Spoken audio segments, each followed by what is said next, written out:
Hello everyone, আসসালামু আলাইকুম। তো আশা হচ্ছে সবাই অনেক ভালো আছেন। তো ওয়াও বিউটিফুল।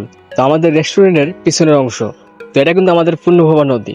তো আমরা যে প্ল্যানটা করছি সেই প্ল্যানটা হচ্ছে যে আমাদের নদীর এই পাশ থেকে ওই পাশে একটা ব্রিজ তৈরি করব। তো স্ক্রিনে যে পিকচারটা আপনারা দেখতে পাচ্ছেন সেই ডিজাইনে আমার প্ল্যান চলতেছে, সেই ডিজাইনের ব্রিজ তৈরি করার প্ল্যান চলতেছে। তো আশা করছি খুব শীঘ্রই কাজ শুরু করব। আর আপনারা একটু দোয়া করবেন। আর অসংখ্য ধন্যবাদ ভাইকে কমেন্ট করার জন্য। তো আমি কিন্তু আমাদের রেস্টুরেন্টের পিছনের অংশটা ভালো করে দেখাচ্ছি। রেস্টুরেন্টের পিছনে কিন্তু 5টা করে ঘর আছে, যেখানে বসে আপনি আপনার প্রিয়জনের সাথে দুটো ভালোবাসার গল্প করতে পারবেন। 4টা দোলনা আছে, সেই দোলনাতে বসে তো আপনি বসে থাকবেন, আপনার গার্লফ্রেন্ড আপনাকে দোল দেবে।